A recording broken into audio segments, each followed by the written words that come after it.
This is the on-site interview in reference to JTA RFP number P-19-025, State Government Affairs Services, and we'd like to welcome Capital City Consulting. My name is Darren Parker. I'm the Contracts and Procurement Specialist. We're going to introduce the committee to you, and then we'll hand over the floor to you, and you can give us what you got. All right, very good. Best for last. All right. I'm Ivan Rodriguez. I'm the Director of Government and Industry Affairs. You said it too many times. I know, I'm not ready. I'm Jessica Schepler, AVP of Public Affairs for the Authority. I am Richard Clark, and I am the Capital Resource Officer. Awesome. Welcome, and thank you all for being here today. Did you make the drive over from? Yes, we did. Did you get a nice lunch? Beautiful. Had a nice nap, a lot of pine trees. Oh, wow. I tend in the fall. Well, thank you, and with that, as Darren mentioned, we'll open the floor to you all, and we'll have probably a couple questions, but I know you received questions on the front end, just some high-level questions. But yeah, just really want to hear from you today. Great, thank you. I guess I'll kick off. I'm Jim Oxel with Capital City Consulting. I have Ron LaFace, who's one of the owners of the firm and one of the founders of the firm with me, as well as Andrew Ketchel. We're obviously very excited to be here. As you all know, we are big fans of JTA, have been for some time. One of the things that we find interesting about JTA is it's a full-service local transportation agency. And unlike a lot of cities where you have those services siloed between transit and road construction, it's obviously very exciting that all of that is under one umbrella here at JTA. And so I'm sure on a day-to-day basis that creates a lot of challenges, but from our perspective it creates a lot of opportunities. And that's really what we find remarkable about what JTA has done, which is really embrace those opportunities in delivering road construction and the transit services, and then now branching out into technology. And so the opportunity for us to partner with a local organization that does provide a full service transportation experience is very exciting. And so, you know, one of the things that sort of is weaved throughout everything JTA does is a recognition that transportation touches all parts of the lives of the residents that they serve here in Jacksonville, you know, from work and school and getting home to your family. And so we obviously recognize between the staff and the leaders at JTA and your CEO that there's a bold vision for the work that JTA does here, and we're excited for the opportunity to be a part of it. So we believe that Capital City brings a unique set of skills and a unique experience to the table, and so I was going to have Ron kind of talk about the philosophy of the firm and what we think we can offer JTA. Thanks, Jim. So as Jim had mentioned, my name is Ron LaFace. I'm one of the founders of Capital City Consulting. We opened it in 2003 with myself and one of my business partners, Nick Irossi. When we started, there were 4 of us. We've grown the firm to 13 lobbyists since then. We didn't grow just for the sake of growth. It was actually very strategic over the years. When we started, Nick and I kind of did a survey of what was out there in Florida state government affairs with private contract lobbying firms. And what we really saw were there were kind of 2 buckets of lobbying firms out there at the time, and it still holds true with some variations even today. But there were the access relationship lobbying firms, where, you know, principal at the firm had a particular relationship with a couple of people in leadership and kind of drove all of their clients' advocacy through that certain, you know, number, the certain legislators who had a lot of sway in the legislature. And then there were the subject matter expert lobbying firms, like if you had an insurance issue, there were 2 insurance lobbying firms that you'd go to, or if you had an education issue, there were 2 education issue lobbying firms that you went to. But we thought that nobody had really bridged the gap on combining those 2, which are both very, very usable aspects when it comes to government affairs. And being able to do that was kind of something that fit Nick and I's model. You know, we thought we were pretty good at fostering relationships and building those, but we're also attorneys by trade. Capital City has 6 attorneys. None of us practice law. We all just practice complete government affairs. So we built our firm around trying to be able to harness both aspects that we saw out there as successful firms into one firm, and that's what you have today with Capital City Consulting. On the political relationship side, I mean, we're one of the top firms every single year as far as fundraising goes. We raise money for both all of the caucuses, for the cabinet officers. Nick, for example, was Governor DeSantis's co-finance chair on his campaign. He was the only lobbyist to hold that level. We do a lot of the fundraising, but relationships are not just about fundraising. It's about working with people who are running for elected office even before they're running for elected office. So we spend time meeting with potential legislators, people who are interested in running for office even before they've decided to run. We worked with them for many years, not just doing political things with them, but also talking to them about the process, educating them on what we see, what they're going to be facing, become a sounding board for legislators of things that they're interested in. We can give them lay of the lands as far as stakeholders, how people will react to it, and it's kind of a full-time. With term limits especially, it's kind of a full-time aspect of what we do. We're in the business of making sure that elected officials and people in state government and staff know us and that we have access to. So we focus very hard on that aspect of it, and I think we do it very well. But then when it comes to the subject matter expertise, that's something that we've also, with everybody that we've brought in, made sure that they have the ability to either through experiences or learn issues, be able to really get into the nitty-gritty of what the policy is. Everybody that we've brought in, you look at it, for example, who we have here today in front of JTA, you have Jim Boxhold, who was Secretary of DOT. When it comes to the transportation issues, he seemed to have done a good job. He left on his terms, which is always a good. Yeah, there wasn't a bad article, and that's why he left. But we felt that we needed somebody in transportation that really knew the policy and the history of what was happening in that sector, and Jim was the person. And then Andrew, obviously from his work at DEP, has the environmental aspects covered. That's where his experience is. He works on some of our clients that are either in development or with the environment on the Everglades Foundation and a number of those aspects. And so that's the team that we're able to put together for the JTA based on experiences. But you'll find that with all of our lobbyists. When we walk into legislators' offices or staff offices, we almost every single time know more about the issue that's going to be discussed than anybody else in the room. It doesn't come naturally. It comes from a lot of study, a lot of work, a lot of experiences, but that's something that we feel always gives us the edge. So we've been able to harness both of those aspects, and that's really been the growth that we focused on that's brought you what Capital City is today. So very good. Very welcome for that. Yeah, so I don't know if you wanted to move from here to some of the questions that you guys had posed, or if you have questions just initially from our response. Yeah, no, that would be great. Do you have the questions with you? Do you want to? I remember that. I can remember. Yes.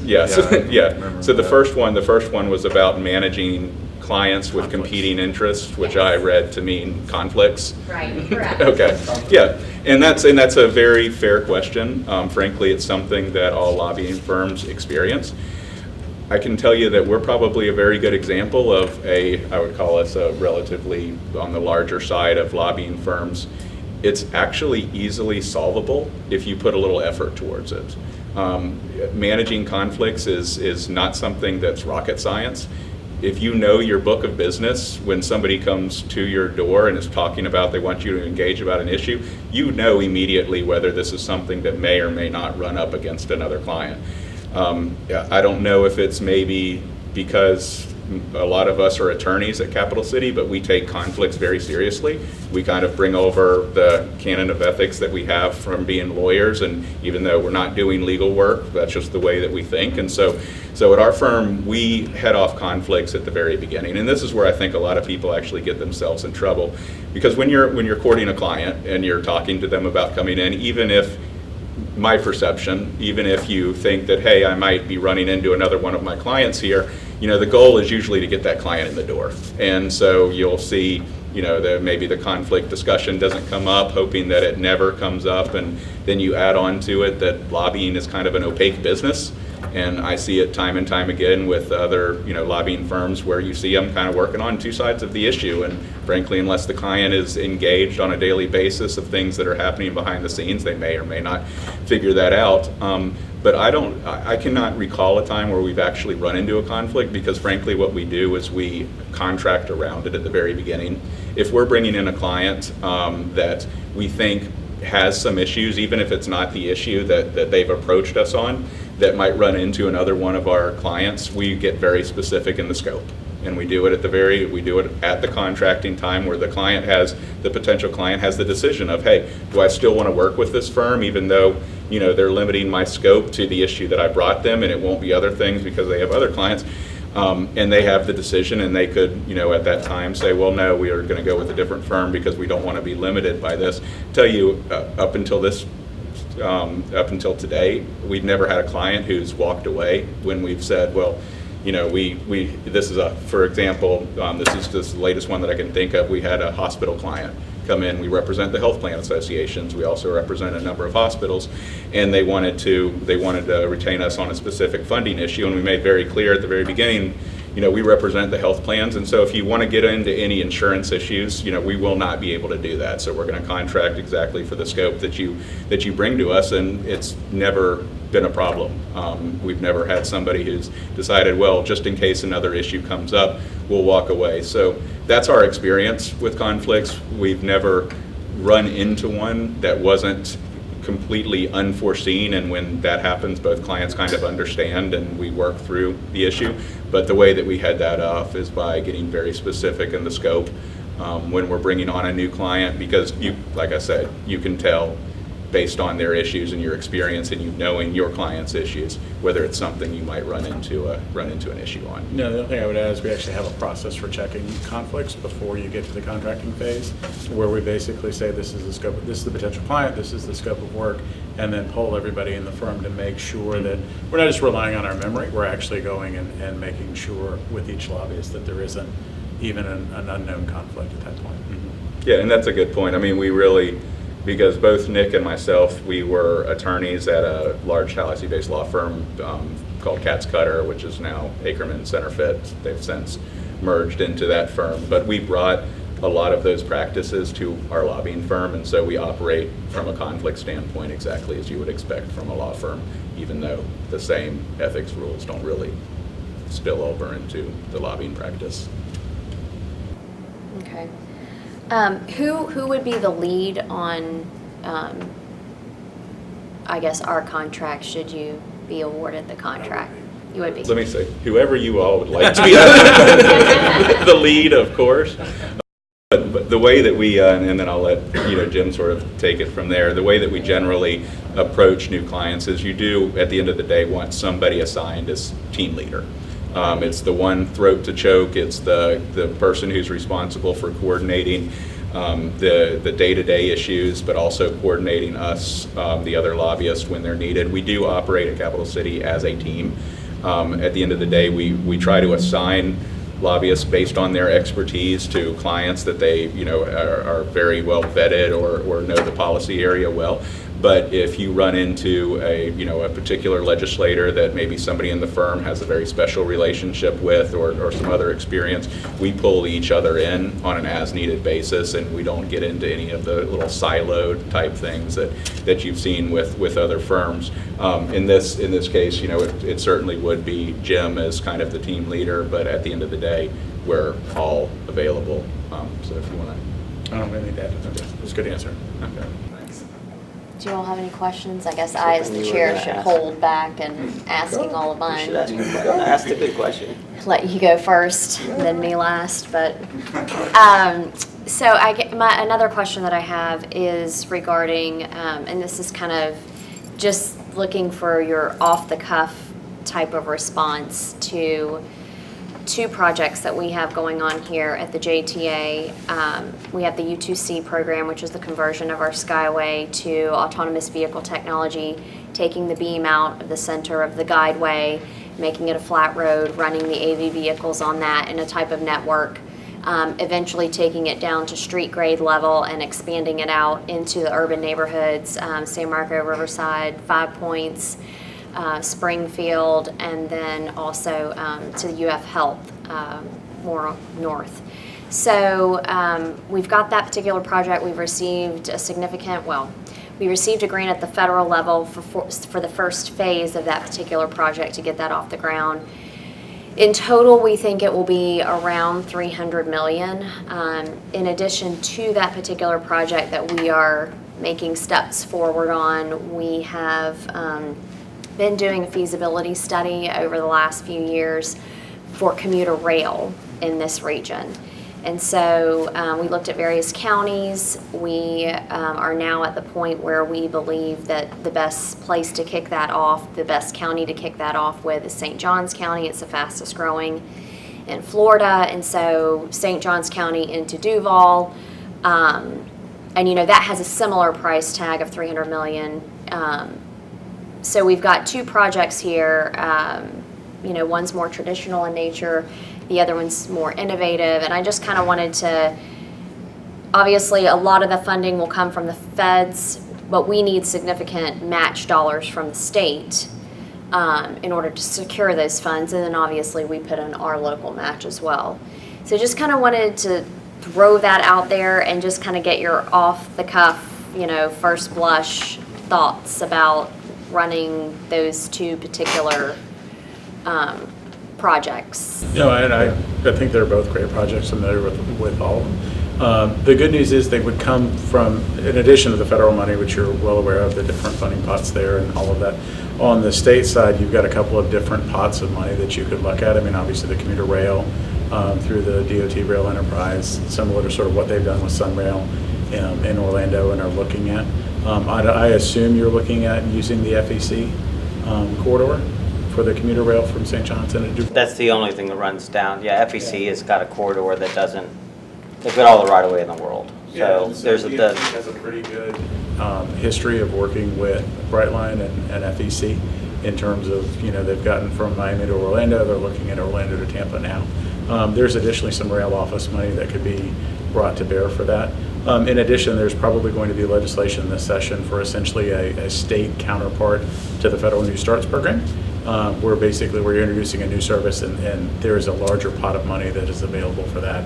I think that there is some concern about repeating the issues with Sunrail with the 7 years of state ownership and then the question of whether we'll actually transfer. So I think to the extent to which JTA, and you guys are very well positioned to do this, the extent to which you can leverage all of your different funding sources, have a clear plan for operation and maintenance, and then go to the state with a specific capital ask. I think between the resources that DOT has and then if this new sort of new starts legislation comes to pass, I think all of those things sort of align. In terms of the autonomous track, you know, from the Skyway down, you know, the 3 miles at street level, I think that's probably maybe one that's better suited for the legislature directly. The legislature's been a great leader on autonomous vehicles between Senator Brandis and some other folks. And not that the DOT isn't interested in it, but doesn't have a lot of clearly defined funding streams for things like that. They do have research dollars, they do have some other things.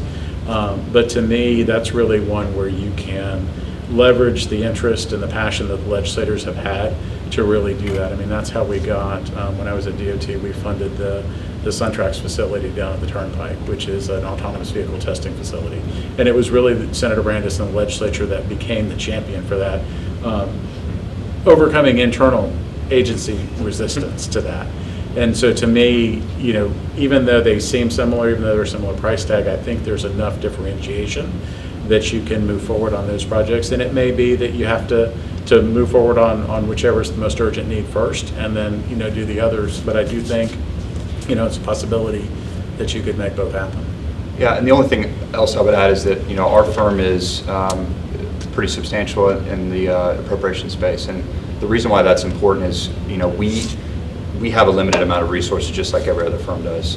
But piggybacking on what Jim said, it's very important that you leverage all the other dollars that exist and leverage all the other information that exists and then present that to the legislature, because at the end of the day, they have a limited amount of resources, and that's coming from an area like the Jacksonville area that has incoming speakers, has a bunch on the leadership team currently, leadership team coming, and so it's not like they don't want to focus on JTA and focus on JTA priorities, but they have to be able to sell it because their resources are limited and they need the information to go to the fourth floor on both sides and sell it. And so understanding kind of where all that money comes from and how to leverage it is very important. Yeah, I mean, to that point, T-BARTA, as you guys know, got an operations appropriation last year, and so part of that money was for research into autonomous vehicles and Hyperloop. So the idea of a local transportation authority getting operation and maintenance funding on a recurring basis from the legislature is pretty remarkable.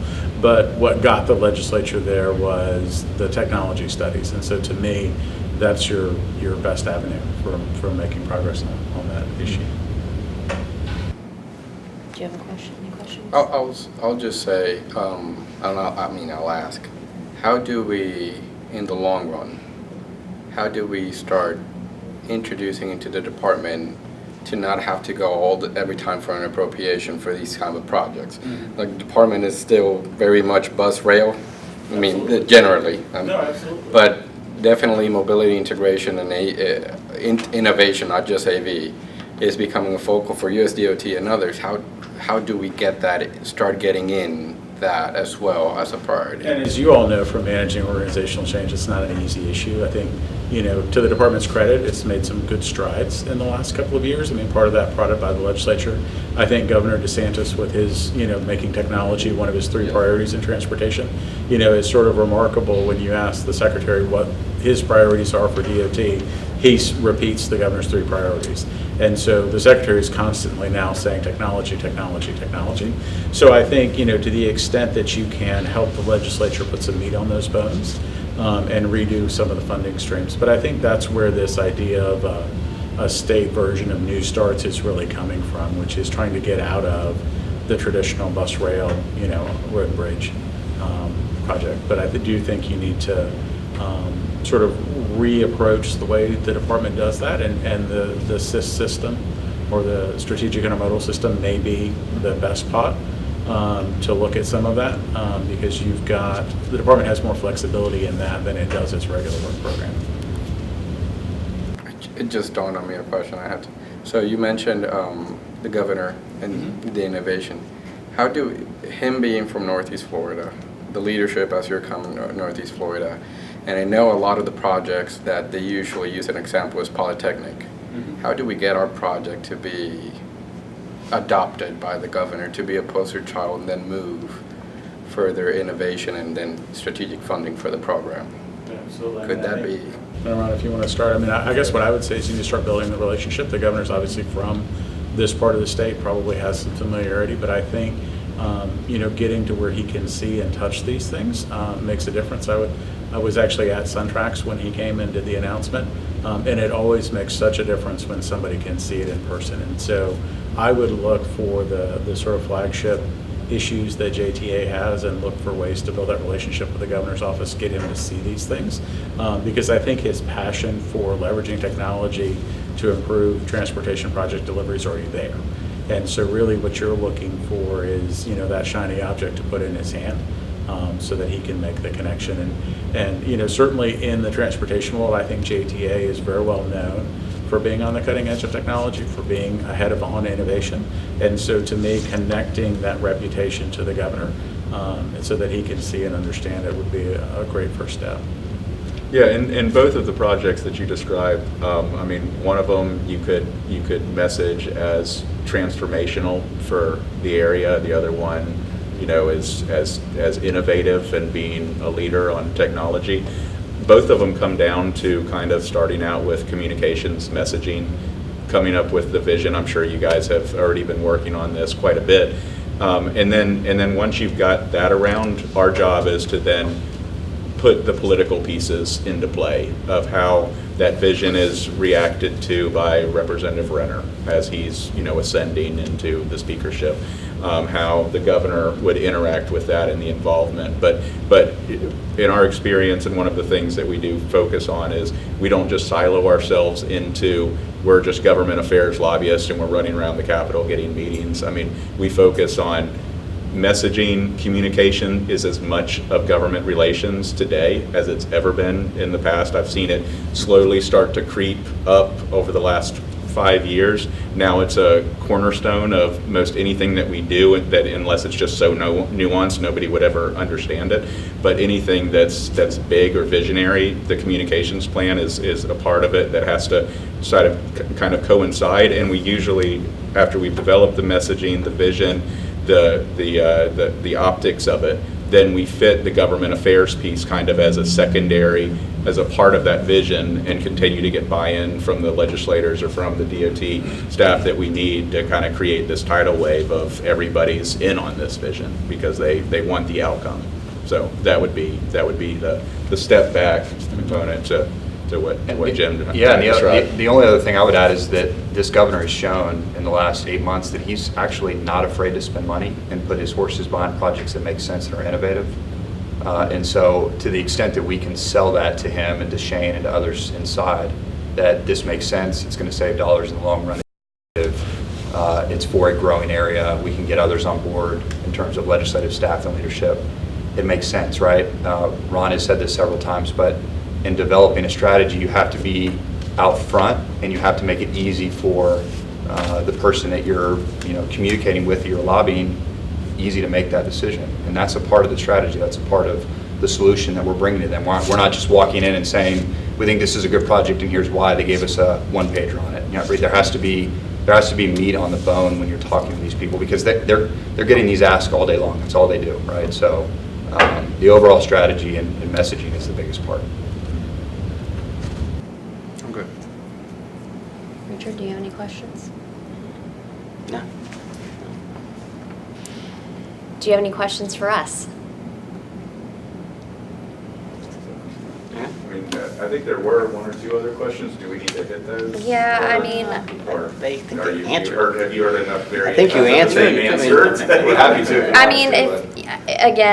mean, the firms that we're interviewing or that proposed on this, I mean, you all have great reputations. You're larger firms. We know that you're not large because you don't have key contacts. So Yeah. if there's something else that you want us to know about Capital City or closing remarks that you want to make or... Well, you know what? Let me just ask you this. Number 4, describe what makes your firm the best option for the Jacksonville Transportation Authority. There you go. That's a great We'll let you answer that one. Appreciate it. Yeah. softball. No, and I think that we've touched on it a little bit, which is, obviously we pride ourselves on being experts in the field and connecting that expertise and those relationships and that credibility to the mission and what you guys are trying to do. And I think, you just hit on it when you said you've interviewed 4 very good firms. And so if you're looking for a government affairs firm that can get you in front of the right legislator, that can walk you around the halls of DOT, any of the 4 would do that just fine. And so from our perspective, really what we bring is sort of that expertise and that experience. And so, as the hiring model at Capital City is, you don't hire somebody out of school and teach them how to be a lobbyist. You go and find somebody that understands the industry, that understands how all of those pieces fit together. And then you teach them the lobbying business, which is in many cases what they've been doing. In my experience, I had a 20-year career in government. I was lobbying every day. Now, that's not what they call it when you work for the government, but that is what the skill set is. And so really what Capital City does is connect that expertise. And so, when you look at the things that JTA is doing, whether it's in the technology sphere or other areas, for instance, at Capital City, we have 2 former state CIOs that work in our firm. And so there may be issues beyond the regular government affairs practice where you guys are working on a technology project and you want to be able to understand either has the state done this, what are the sort of expertise you can bring to bear. And so to me, it's an extra layer of information, of ability to sort of think through and plan out a project. As you all know, 99% of how you get received by the state is how you approach them. And so the benefit that we have is we were often on the other side of the table on the receiving end of the approach. And so we understand how these agencies think, the things that get them excited and the things that don't get them excited, frankly. And so to me, that's really the differentiator for Capital City, is it's not a standard government affairs practice. We get invested in the work that our clients are doing, we get passionate about it, and we become essentially an augment to the team. Yeah. Yeah, I think Jim covered it. I would just say that that representing JTA would be an absolute premier client of our firm. We're very excited about this opportunity. The projects that you all have on the horizon are huge projects, and we'd love to be a part of them, help you all succeed, and we appreciate the time that you've given us today. Absolutely. Opportunity. Yeah, I mean, the only thing I would add is I can't tell you how frequently clients ask me to evaluate something or strategize in something that's so far outside of the normal course of business, but because we're an extra kind of voice and an extra mind to kind of put these thoughts together, that's a huge benefit to them, right? And so you guys are in a large part doing what we're doing, but you're doing it on the inside. And so to the extent that we can be helpful in the non-traditional sense, we ought to do that. And we take pride, to Jim's point, in the issues that we're working on for our clients, and we want them to be successful. I mean, we really do. All the guys and women that I work with are just fantastic and have a lot to offer, so we appreciate the opportunity. Yeah, I mean, I can think of an example, just this past year where we've been asked, or the question came up because, medical marijuana is now allowed here in the state, and so how does that apply, though, to our hiring practices here at JTA? And so, as a state agency, we immediately picked up the phone and reached out to our, state consultant and said, hey, how is the state? Because we are a state agency, how is the state handling these types of things? So those are the types of non-traditional things that come up. I'm like, I don't know who else to call. Let's just call him. So we represent the school district superintendents, and I got the same question from them. Yeah. How do we deal with it in schools? So. Yeah. I think we just sort of let that one fall by the wayside. The question went away, so we didn't ask it again. It's going to come back up this year at the private schools. Yeah, I mean, eventually it'll have to be Wait addressed. till every 18-year-old kid in a private school gets a prescription. What are you going to do about it? Well, thank you Thank so you all much so for your much. time. Really Really appreciate appreciate it. Thank you. Thank Yes. you. Thank you. Thanks for making the drive over.